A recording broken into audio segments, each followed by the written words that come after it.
Seguimos adelante en Tele Buen Día, recibiendo con mucho gusto esta mañana a la señora diputada del Partido Nacional, Verónica Alonso. Buen día, ¿cómo anda? Buen día, Daniel, un gusto como siempre. Igualmente para nosotros. Bueno, es la primera senadora electa titular por Alianza Nacional. Si me permite, voy a recordar algunos aspectos.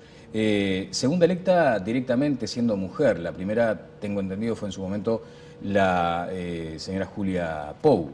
Aparentemente sí, en la historia del Partido Nacional. Bueno, recordamos algunos números. En la interna de junio de 2014 fue la dirigente más votada de Alianza Nacional, 22.000 votos en Montevideo, 8.000 en Canelones. La posicionó como tercera titular en la lista del Senado y primera titular de la lista 2014 en Montevideo. Bueno, el domingo 72.000 votos en Montevideo, si veo bien acá, la lista más votada del Partido Nacional en Montevideo y en todo el país. Bueno, un desafío importante. Aquí comienza realmente la rendición de cuentas para esta votación, diputada. Es verdad, Daniel, es un desafío, es una responsabilidad y es un compromiso, porque atrás de esas cifras, esos 72.000 votos en Montevideo con la 2014 y cerca de 300.000 votos que tuvo Alianza Nacional, encabezado por Jorge Larrañaga, en todo el país, implica un desafío muy importante. Atrás de esos votos hay personas que nos dieron su confianza para estar ocupando un lugar de gran responsabilidad a partir de marzo del 2015. Así que, bueno, esa será la tarea por delante, así como lo hice estos 5 años, ahora en un lugar de mayor responsabilidad, representando ahora sí a todo el país. Y por ahí va, ese es el camino que tenemos por delante en Alianza Nacional, con un gran equipo, donde vamos a estar además 10 senadores del partido, bueno, definiendo temas muy importantes, sobre todo cuando todavía no está definido, y este será un tema que seguramente conversemos ahora y en este mes por delante, que tiene que ver con las mayorías parlamentarias, ¿no? Exacto, bien, sobre eso sí, naturalmente vamos a ir más adelante. En principio, unos primeros comentarios respecto a lo que parece ser una celebración personal, individual, por este caudal de votos que decíamos, pero me gustaría saber cuál es su comentario respecto a la votación del Partido Nacional específicamente. Es verdad, yo tuve el domingo un sentimiento encontrado, ¿no? Por un lado, quizás esperando un poquito más de los resultados globales, y por otro lado, feliz por este logro obtenido a nivel personal, pero no personal, sino del equipo con el que trabajamos. El Partido Nacional en realidad votó bien, de hecho votó más que en las últimas elecciones, tuvo un crecimiento. El problema es que cuando se generó una expectativa, las encuestadoras nos daban, ¿no?, los números que nos daban, las expectativas que se generaron eran muy altas, y entonces cuando tuvimos el resultado real, quizás quedamos con el sentimiento de haber logrado un poquito más, pero en realidad el Partido Nacional creció. O sea, creció, me parece que vale la precisión, creció en 2009 en algo así como 50.000 votos. 50.000 votos. Correcto. Hubiéramos esperado un poquito más, un punto y medio más. Un punto y medio más es la estimación. ¿Cuánto es un punto y medio más? Estamos hablando de 30.000 votos más aproximadamente. Más o menos. Un poco más tal vez. Un poco más. Bueno, pero de cualquier modo, un repliegue respecto a aquella votación de 2004. Bueno, claro, en la votación cuando Jorge Larrañaga fue candidato se alcanzó al 35%, con lo cual es verdad, pero el Partido Nacional tuvo una buena votación a nivel nacional. Nosotros teníamos un equipo, la fórmula, donde alcanzamos el porcentaje que alcanzamos. Hubiéramos esperado sí del Partido Colorado, esperábamos sí una mucho mejor votación del Partido Colorado.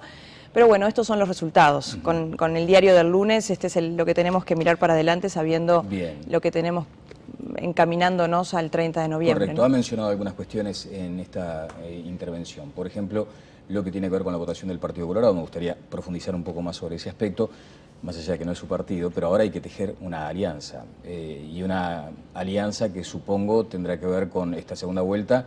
Y me pregunto si ya no es una alianza que va camino a consolidarse como un bloque, pero eso lo comentamos más adelante. Dijo al pasar lo de las encuestas. Hoy trasciende el interés de revisar, luego del mea culpa que han realizado todas, revisar lo que es su funcionamiento y eventualmente regularlas. Sí, coincido plenamente. Creo que las encuestas, bueno, nos generaron no solamente al sistema político, sino a la sociedad en general, ¿no? Porque son formadores, además, de opinión en este tema. Y yo, con mucho respeto, con quienes he tenido incluso el vínculo en estos últimos meses, la verdad que le erraron feo, ¿no? Menos mal que no son médicos. Pero bueno, esto es lo que esperemos que sí, que se haga un análisis sobre todo en lo que tiene que ver con los aspectos metodológicos, algo indudablemente que no están contando porque los números dieron justamente lo contrario a lo que la ciudadanía se expresó. Así que me parece una buena medida y que también que haya un marco y que estén reguladas parece ser razonable. Bien. Se reunieron ayer... Con respecto al Partido Colorado. Exacto. Bueno, se expresó el domingo... Larrañaga y Amorín Valle se han reunido. Y ese es un dato importante, ¿no? El Partido Colorado se expresó el domingo a título personal Pedro Bordaberry, apenas terminadas las instancias. ¿Le pareció oportuna esa aparición? Bueno, me parece que el Partido Colorado era una buena señal que se expresara, más allá de cuáles son las objeciones que hacen incluso algunos referentes del Partido Colorado sobre la posición de Pedro Bordaberry. A mí como partido me parece que es una buena expresión que apoye al candidato que hoy va camino al balotaje, que es Luis Lacalle Pou. Las formas, bueno, en ese caso lo analizará el Partido Colorado. El tema de fondo me parece positivo. De todas maneras... ¿No coincide con esa consideración de algunos dirigentes del Partido Nacional con los que he hablado? Hay sumas que restan, por ejemplo, en ese momento puntual. ¿No lo ve así usted? No, me parece que, bueno, habrá que ver si era el momento el domingo a la noche o si era el momento oportuno hacer una especie de acto.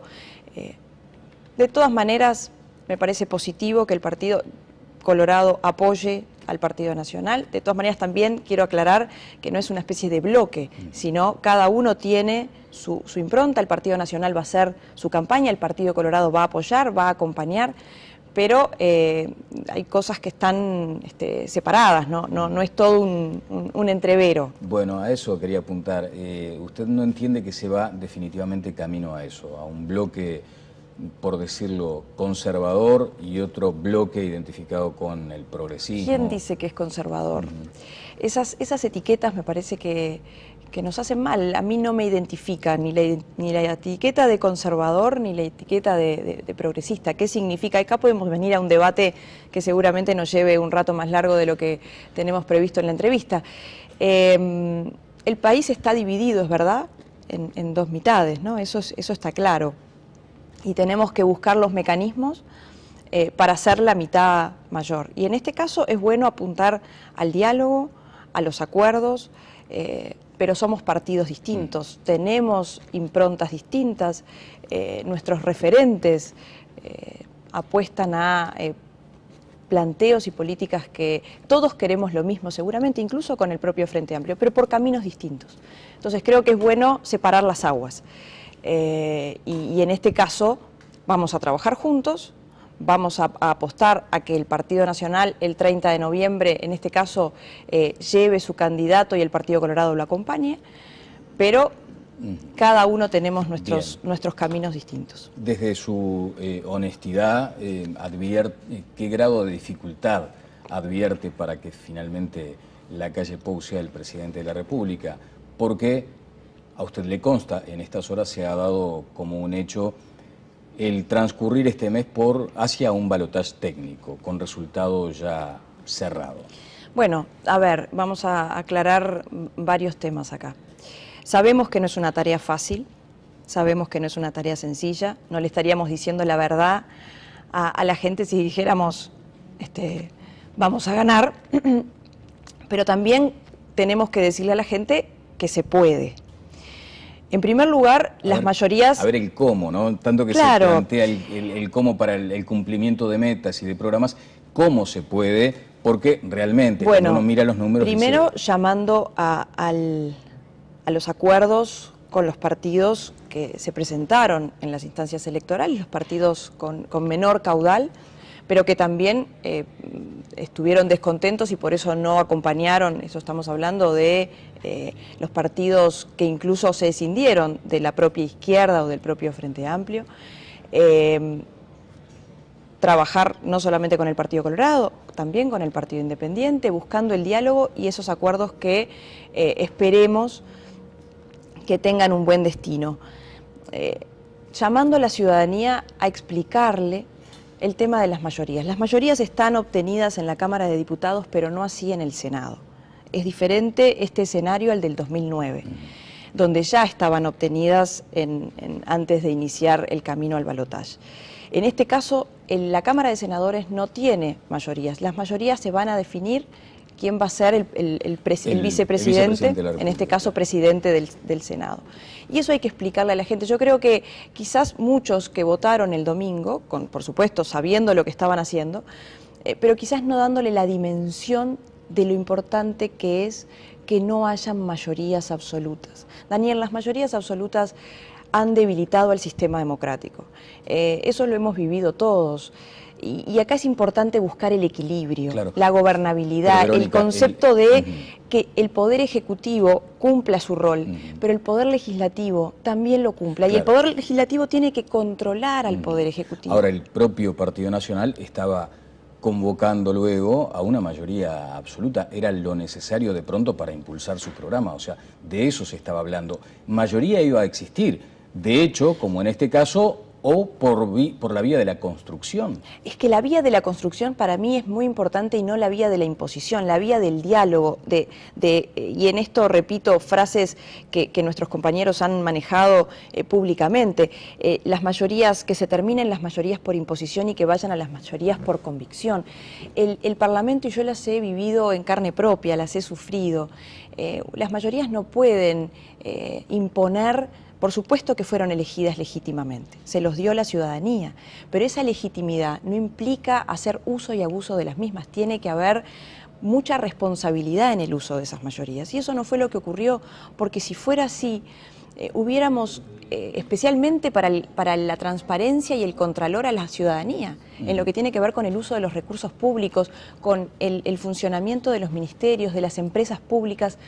La verdad que eso lo hemos vivido y ya la pregunta que seguramente yo me hago y se hace la gente es, ¿tendremos que tener 5 años más de mayorías que se han impuesto y que han callado simplemente por tener un poco menos, pero somos la mitad de la población, un poco menos, un poco más chica, y ahí creo que no le hace bien a la sociedad? Está bien. Ahora, si me permite, para recordar ese aspecto vinculado a las mayorías, porque a veces se habla en el discurso de un paraguas que cubre eso que se entiende como una mayoría abusiva. Usted ha dicho además que fue convalidada por la votación de la gente y ahora ratificada además. Lo cierto es que muchas veces se pierde de vista cuáles fueron aquellos temas donde se notó esa mayoría abusiva. Por ejemplo, en la ley de marihuana. Por ejemplo, en la ley de marihuana, donde el 60%, más del 60% de la población está en contra. Así lo expresó, así lo dijo, el 64% de la población está en contra. Hoy, seguramente, si el Frente Amplio pretende tener el tercer gobierno, incluso su propio candidato, Tabaré Vázquez, se va a enfrentar con una situación compleja, donde él, yo creo que en su fuero íntimo él está en contra, porque él ha promovido en su gobierno una ley como fue la ley del tabaco, donde se ha pronunciado en contra de estos temas, ha planteado, por ejemplo, que la venta en farmacias le parece un disparate, cosa que coincidimos, ¿no? La venta en farmacias de cannabis para uso recreativo, porque una cosa es el uso recreativo y otra cosa es el uso medicinal, con venta en farmacias. Esa es una situación, por ejemplo, donde se ha abusado, más allá de las explicaciones y de los planteos que nosotros hemos hecho con toda la ciencia médica, claro. Pero además, Daniel, leyes que se han planteado inconstitucionales. Esa también es un abuso de la mano enyesada y de la disciplina partidaria. ¿A cuál refiere específicamente? Bueno, leyes que se han planteado como la Ley de Responsabilidad Penal Empresarial, que nosotros hemos dicho, a ver, nosotros no nos oponemos a la seguridad del trabajador, al contrario, pero busquemos los mecanismos para que no es que nosotros decimos por capricho esta ley es inconstitucional, lo han dicho los constitucionalistas en las comisiones, pero lo va a decir la Suprema Corte de Justicia. Bueno, en el caso de la marihuana, por ejemplo, la mayoría esa que usted entiende como abusiva vota algunas disposiciones, reglamenta el comercio y aparentemente luego la propia realidad se encarga de ponerle paños fríos a la situación. De hecho, estamos hoy en una situación de indefinición, aparentemente. Por suerte, porque yo creo que las consecuencias van a ser negativas, no solamente por la implementación de este mecanismo tan complejo que el gobierno se trazó, el Poder Ejecutivo, sino por las consecuencias que vamos a tener en nuestros hijos, claro, Daniel, en las generaciones futuras. Pero de hecho entonces ese es un tema que, bueno, en fin, ha sido el que se ha mencionado como el de la mayoría abusiva, y lo otro, lo de la responsabilidad penal empresarial. Allí también hay una vocación de todos los partidos de solucionar el tema, o sea, en todo caso hay matices. Bueno, nosotros lo planteamos en el ámbito parlamentario. Sin embargo, el Frente Amplio no escuchó, y eso es lo que nosotros pretendemos, que se construya un diálogo, que no se trate simplemente porque yo soy más grande, te piso y no te escucho. Las mayorías no deben ser sordas y obstinadas. Tienen que abrir el ámbito parlamentario. El Parlamento implica, como bien dice su nombre, parlamentar, debatir, dialogar. Y el diálogo implica que podamos construir, con las propuestas tuyas y las mías, algo mejor de lo que originalmente o inicialmente se trazó. Y eso no pasó. ¿No advirtió un talante diferente en la dirigencia oficialista respecto a esta posibilidad de transitar por otros caminos más cercanos al diálogo que a la imposición? De hecho, en estos 10 años, yo puedo hablar de los 5 años en el Parlamento. Pero en este último tramo, ahora, cuando aún se ha conocido el resultado de las elecciones, se ha dicho, bueno, hay una instancia ahora para conciliar, para componer. Yo creo que es muy importante, todos, y este es el sistema político en general, tener la madurez suficiente pensando más allá del 30 de noviembre al otro día, ¿no? El día siguiente, donde tenemos que no volar los puentes del diálogo. Eso es muy importante, no es un discurso, no lo digo porque estamos frente a una cámara, lo digo porque sinceramente lo siento. El sistema político, y eso es lo que espera la gente de nosotros, ¿no?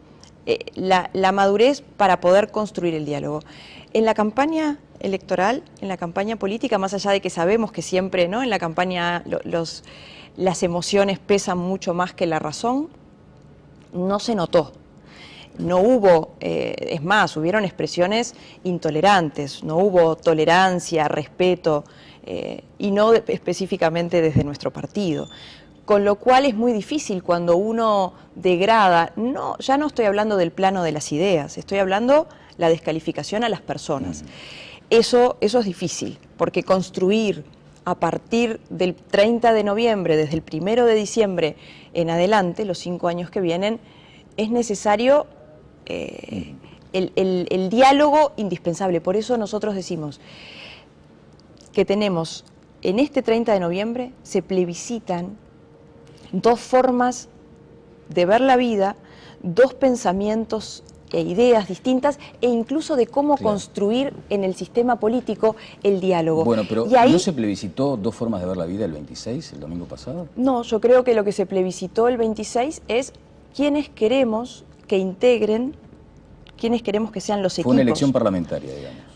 Bueno, nosotros tenemos una cabeza muy presidencialista, ¿no? De hecho, así está establecido el sistema electoral, que ese será un tema que seguramente pueda venir en otra oportunidad, porque yo creo que hay que rever, sobre todo por el cansancio que le genera a la gente tanto tiempo. Fíjate que en 5 años hay prácticamente 2 años y medio, ahora después de noviembre seguimos a mayo, pero ese será un tema para analizarlo.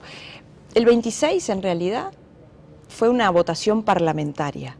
Ahora, el 30 de noviembre, elegimos presidente. Y yo creo que lo que se plebiscita es esto que te decía. Yo quiero un presidente que piense en todos y no simplemente en una mitad del país, que no tenga que descalificar a unos para aceptar a otros. Un presidente que puede llegar a tener un primer bloqueo en la Cámara de Representantes, para empezar. Supongamos el escenario de que Lacalle Pou es electo presidente, tiene casi que automáticamente un bloqueo, con lo que significan esas experiencias en el mundo, además. Si el bloqueo se trata, bueno, en Estados Unidos Barack Obama también tiene esa, bueno, esa dificultad. Ha ido en algunos temas de alta sensibilidad. Pero si el bloqueo viene simplemente por un bloqueo mental, porque como tenés una bandera o un color distinto hasta una elección, te lo voy a bloquear, como lo planteó, y eso me parece triste, por lo que decía recién de la madurez del sistema político, como lo planteó en el día de ayer el senador Agassi, que si gana el Partido Nacional no va a salir ninguna ley. Eso me parece que no le hace bien a nadie. A eso me refería. Diputada, ¿ustedes entienden entonces que se debe convocar al voto por aquello de las necesarias mayorías en el Senado, en este caso, o con un equilibrio allí en el Senado? Hacía una cuenta aritmética y usted sabe que esa cuenta lineal a veces no resulta, o sea, suma los partidos Blanco, Colorado, Independiente y algunos que rescaten de la izquierda a la izquierda y aún así les resultará difícil. ¿Hay que bucear entonces en el Frente Amplista que decodifique este mensaje? Definitivamente hay un porcentaje, Daniel, de quienes expresaron incluso por el Frente Amplio el pasado domingo, que no ven con buenos ojos en la cuestión de las mayorías absolutas, que ven que también tiene que haber, ¿no?, ese equilibrio entre el Poder Ejecutivo y el Poder Legislativo. Por lo tanto, también vamos a apelar que quizás le dieron el voto, pero no la dimensión de lo que vamos a correr 5 años más por delante. ¿Le pidió coherencia a Pablo Mieres, usted? Le pedí coherencia a la campaña, no a Pablo Mieres en particular. Pablo Mieres hizo una excelente campaña. A mí me alegra mucho que además voy a ingresar... Va a ser colega, digamos. Exactamente, ingrese al Senado y tenga una muy buena bancada parlamentaria en la Cámara de Diputados. Y él fue muy fuerte y muy enfático en que las mayorías parlamentarias, las mayorías absolutas debilitaron al sistema democrático, donde se trataron estos temas que decíamos, donde los ministros venían a tomarnos el pelo porque definitivamente no importaba si hubieran hecho bien o hubieran hecho mal, donde no se llevaron adelante iniciativas como por ejemplo vinculadas a la seguridad, que había que hacerlas por ley. La ciudadanía se expresó el domingo, que a través de la Constitución no considera, pero sí considera, ese 1,000,000 y pico de personas que así lo expresaron, que hay que hacer algo con la seguridad, y eso habrá que hacerlo también desde el Poder Legislativo. ¿Su lista ensobró el sí? Nuestra lista tuvo libertad de acción, porque habían compañeros que no compartían esto. En mi caso, sí, yo me pronuncié a favor del sí a la baja.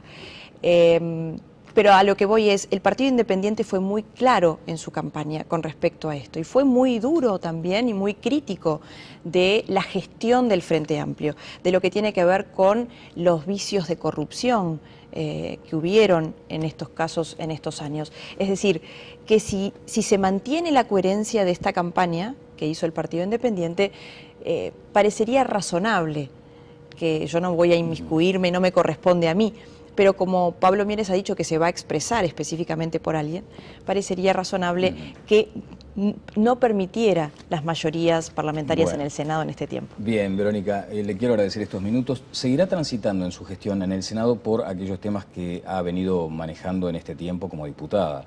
Es verdad. Un comentario muy breve, porque no tenemos mucho tiempo, sobre la cuestión de género llevada a lo político. La cuotificación que fue específicamente por este año, ¿resultó tal cual lo deseado? ¿Hubo allí algunas sorpresas? ¿Hay que revisar el sistema? ¿No fue un boomerang en algún caso? Bueno, yo siempre lo he dicho, ¿no? He tenido un sentimiento también encontrado con esto, con el tema de la cuota, se lo he transmitido a mis propias compañeras. El mecanismo de la cuota me parece un mecanismo válido, habrá que analizar... Tú sabes que solamente rige para este periodo. Exacto. Habrá que analizar, hay compañeras que están planteando el mantenimiento de esta ley e incluso hay compañeras que plantean llegar a la paridad. Yo creo que fue una buena votación en lo que tiene que ver con el ingreso de la mujer en el ámbito parlamentario. Vamos a ser 9 mujeres senadoras en el ámbito del Senado y en la Cámara de Representantes también hay un aumento. Pero habrá que analizar, más allá de la cuestión de género, lo que las mujeres le aportamos a la vida política. A mí me parece más importante, sobre todo, más allá de la cantidad, sobre todo creo que ningún partido, y sobre todo la sociedad, puede prescindir del aporte que las mujeres le hacen a la vida política, al sistema político, porque tenemos distintas maneras para negociar, para dialogar. ¿Hay otra sensibilidad? Creo que las mujeres... Y esto no en desmedro de los hombres, porque yo no tengo una mirada feminista con respecto a esto. Para mí la vida se construye de a dos. No desde la vereda de enfrente enfrentándonos, sino desde un mismo lugar.